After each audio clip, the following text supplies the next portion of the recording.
তৃণমূল ছাত্র পরিষদের প্রতিষ্ঠা দিবসে কলকাতা বিশ্ববিদ্যালয়ে পরীক্ষা। 28 অগস্ট দুপুর 2টো থেকে স্নাতকোত্তরের পরীক্ষা। পরীক্ষার সূচি নিয়ে আপত্তি তৃণমূল ছাত্র পরিষদের। ওই দিন কলকাতা বিশ্ববিদ্যালয়ের বিকম সেমিস্টার 4, একই দিনে বিএ এলএলবির সেমিস্টার পরীক্ষা ঘোষণা করেছে বিশ্ববিদ্যালয় কর্তৃপক্ষ।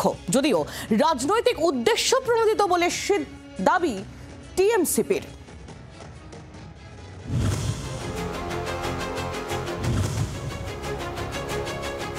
28 অগস্ট তৃণমূল ছাত্র পরিষদের প্রতিষ্ঠা দিবস। ফি বছর এই দিনটিকে ঘিরে সারা রাজ্য জুড়ে বড় কর্মসূচি নেয় টিএমসিপি।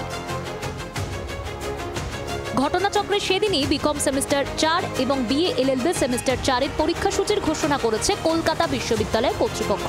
আর এতেই সরব তৃণমূল ছাত্র পরিষদ। এমন পরীক্ষা সূচির নেপথ্যে ষড়যন্ত্রের গন্ধ পাচ্ছে তারা।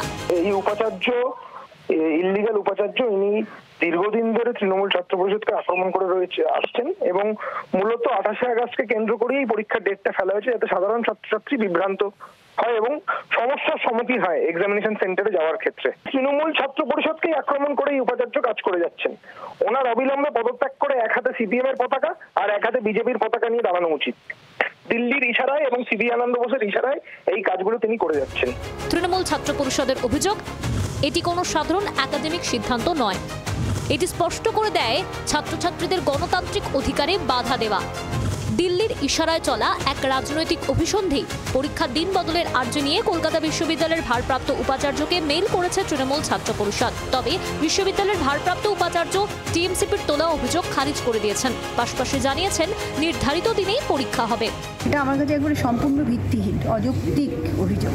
তার কারণ হচ্ছে আমাদের পরীক্ষার ডেটগুলো ঠিক করে বোর্ড অফ স্টাডিজ, এবং সেই বোর্ড অফ স্টাডিজ আজ থেকে প্রায় 3 মাস আগে মিটিং করে এই পরীক্ষার শিডিউলটা তৈরি করেছে। কিন্তু যদি রাজনৈতিক কোনো দলের প্রতিষ্ঠা দিবস মানতে হয়, তাহলে যতগুলো রাজনৈতিক দলের সংগঠন আছে তাদের সবার প্রতিষ্ঠা দিবস আমাকে মানতে হবে। তাহলে কি পরীক্ষা সিস্টেম তা চালানো সম্ভব?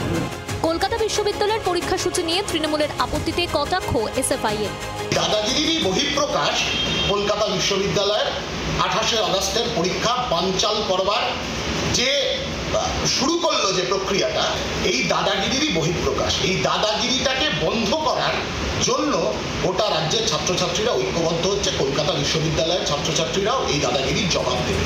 এর আগে পুরুলিয়ার শ্রীধর কানু বিরসা বিশ্ববিদ্যালয়ে 21শে জুলাইয়ের দিন নির্ধারিত পরীক্ষা পিছিয়ে দেওয়ার সিদ্ধান্ত ঘিরে তীব্র রাজনৈতিক বিতর্ক তৈরি হয়। এবার কলকাতা বিশ্ববিদ্যালয়ের পরীক্ষা সূচিতে তৃণমূল ছাত্র পরিষদের আপত্তিতে নতুন বিতর্ক তৈরি হলো। শ্রেয়সী গঙ্গোপাধ্যায়ের রিপোর্ট, জি 24 ঘন্টা। বাংলার আওয়াজ, বাঙালির আবেগ, জি 24 ঘন্টা।